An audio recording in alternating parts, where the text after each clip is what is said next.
Keek on the mic, keek on the mic, keek on the mic, keek on the mic. People, this the intro. Talk bad about my team, you must be a clown. This is Keek on the mic, so you know you better bear down. Bear down. Hey, what's going on, Bears fans? We are back and ready for Week 7 action against the Las Vegas Raiders, and the 1-5 Bears at this point are stumbling. And once again, I am back with my co-host Isaiah Fry. How you doing, Isaiah? I'm good. How you doing? I've been better. You know, obviously, Bears fans should be used to this at this point. But once again, I always like to say that the Chicago Bears love to give Bears fans hope. They gave us a little bit of hope on that Thursday night football win where they dominated. Right? The defense looked good. And I'm not saying the defense didn't look good in this loss to the Minnesota Vikings, but then the offense just absolutely stumbled to only put up 13 points. Obviously, the Minnesota Vikings had 13 points off of turnovers. It was just a terrible showing for the Chicago Bears offense. And the worst part about that game, Isaiah, is that Justin Fields dislocated his thumb, and now he's looking like he's going to be out for about 4 weeks. So give me your initial reaction and your thoughts on that loss to the Minnesota Vikings. Tough loss. I think the worst thing about the loss was Justin Fields, not being able to play for the next couple of weeks. It's just unfortunate. You think, like you said earlier, you're making progress. You think you're taking 2-3 steps forward, and then realize you're taking 4 or 5 steps back. And it's just a never-ending story. So it was unfortunate to see how the offense came out and played. Like you said, defense didn't play that bad, but at the end of the day, man, it's all about wins and losses. And, For sure. It's another loss in the loss column that it's not something to be proud of right now. Yeah, I definitely agree. And I know that in the last week's pregame show with you and I, we talked a lot about Justin Fields and how we finally felt that he was turning the corner. Do you still feel the same way about Justin Fields after that game? I do. It's just, division games are always tough. They're always, whenever you're playing anybody that's in the NFC North, they got a scouting report on you. It's always going to be a tough game for you. But, him getting hurt is not going to help his development. It's not going to help the team. It's not going to help anybody in that building. So I don't know where they go from here. Honestly, it's just it's bad times to be a Chicago Bears fan. Honestly. Yeah, it's like a lot of mystery. It's like Ryan Poles has a very tough decision, especially if the picks stay at number 1 and 2 overall. Right. Obviously, the analytical decision there would be to draft a new quarterback, right, and reset the market. But then when you look at it, especially when you're looking at a guy like Caleb Williams, and Lance Briggs said it best. He said, "Why would I draft another Justin Fields? We already have a Justin Fields. He's just like they're the same player, right? And if you draft a guy like Caleb Williams, you bring him here, and you don't get offensive linemen, or you don't build the trenches, it's going to be the same result. Caleb Williams is going to come here 3 years, and he's going to be the next quarterback out of Chicago, right? So I hope it's a quick recovery for Justin Fields. Like I said, I know you and I still have the utmost belief in quarterback Justin Fields. I think he will come back, hopefully better and stronger. That's obviously the hope. But it's hard to believe when your offensive line's kind of in shambles. Obviously, Luke Getsy's been up and down as a play caller, and obviously the Chicago Bears organization, as an organization, they're in shambles as well. I agree. And Lance said it best. I would love for them to keep Justin and build around him, continue to do that. That makes the most sense, I think, logically as a person on the outside of the building. But if you put yourself in Poles' shoes, you said this, I think, a couple weeks ago, him drafting another quarterback buys him more time. It does.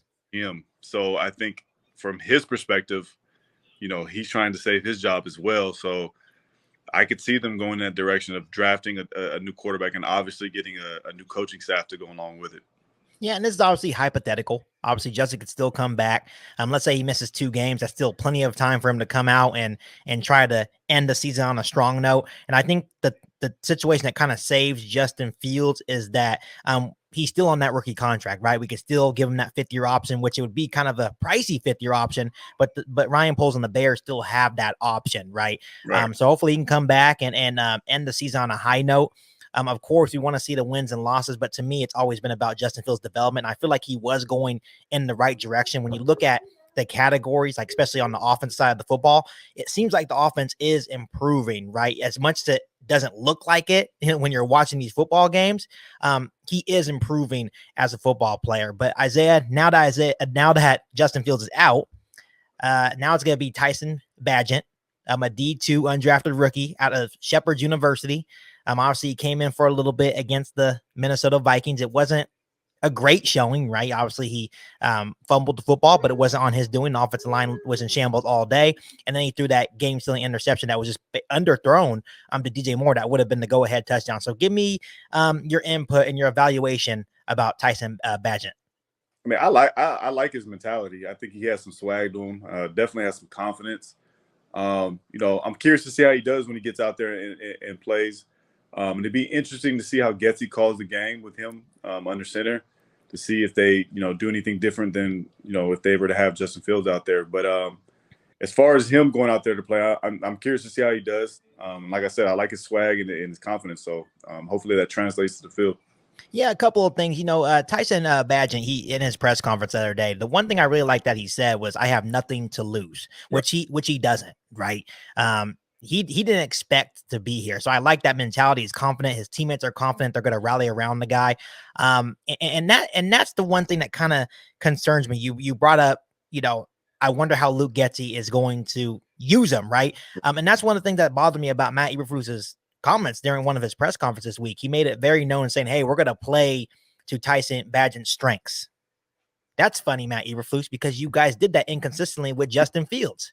So you're basically calling yourself out, while talking about the quarterback. It's just not fair. Like, even when he came in for that little bit against the Minnesota Vikings, they weren't rolling Justin Fields out consistently. The second that Tyson Bagent comes in, they roll him out. Right. And you start thinking to yourself, like, are they sabotaging Justin Fields here? What's going on? You would think that as a casual fan, but it's like, you're sabotaging yourself at the end of the day, because you're playing for your job. So you want to put yourself in the best position to have that end of the year meeting actually be somewhat successful, instead of it being a Black Monday for you, as we probably going to see it here. Yeah, absolutely. So what are your expectations for this undrafted rookie against, you're looking at the Raiders defense? Max Crosby, he's been playing really good football the last couple of weeks, and that Raiders defense in general, that especially the defensive line, they're really getting after the quarterback right now. So what is your expectations for him? I think he's going to struggle a bit. It's going to be tough. This is, it's a D2 guy. It's going to be his first start. Obviously, he got some action last week, but it's going to be tough, man. And it's not like he's coming into a situation where the Bears offense is consistently clicking on all cylinders. Yeah. It's a situation where they've struggled in some weeks, and it's going to be an adjustment for Getsy to call the game. So I can see it not going well for Chicago, and it kind of sputtering for the offense when they're on the field. Yeah, and and obviously this is going to be his first career start in the NFL.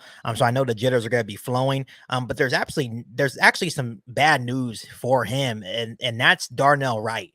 Right now he is questionable to play.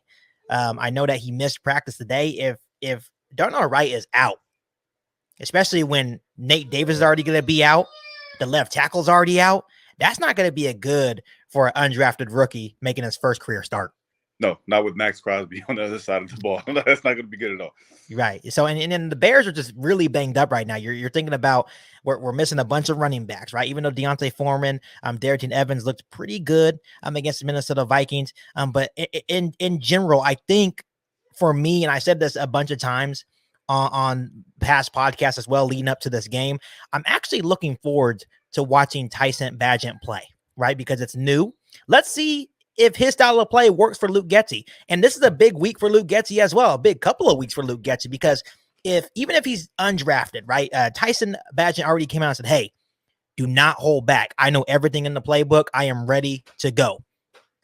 Now the spotlight, the microscope is on Luke Getsy. It's been on Luke Getsy. So now if Tyson Bagent goes out there and struggles and the offense still looks the same, even though he's an undrafted rookie, I'm still going to evaluate him the same. If it's not working, that is on Luke Getsy. It is. I mean, yeah, you always look at the common denominator, and the common denominator is the person calling the play. So, that's the responsibility you got to take as the offensive coordinator, and let's hope that it goes good. It may go well, and like you said, this may be more comfortable for Getsy to call the game this way, because it's not having to worry about trying to get Justin involved in the game, where I don't think Getsy's very comfortable in doing. So, it may be a different tune. Yeah, and that's what they're saying. With Tyson Bagent, he has quick processing speed. He gets rid of the ball fast, which those are some of the Justin's weaknesses. But when you look at Justin Fields overall, Justin Fields is still the better overall quarterback, more athletic, stronger arm, right? But I am intrigued. I'm not going to sit here and lie. I am intrigued. But for all the Bears fans saying that he's going to be the next Brock Purdy, let's stop that talk there, because San Francisco is a way better situation, and that's why Brock Purdy is succeeding right now. Yeah, let's relax a little bit, man. It's there's complete two opposite ends of the spectrum right there. We cannot be talking about that. Yeah, so like I said, it's going to be intriguing for the Chicago Bears offense to see if Tyson Bagent can light a spark. Obviously, he still has DJ Moore, Darnell Mooney, Cole Kmet. He still has weapons, so we'll see what will happen. That's the funny thing about watching these football games. Any given Sunday, anyone can, have a big game. Maybe he will, maybe he won't. But I do know if he goes out there and lights it up, that instantly starts the conversation. Is Justin Fields done in Chicago?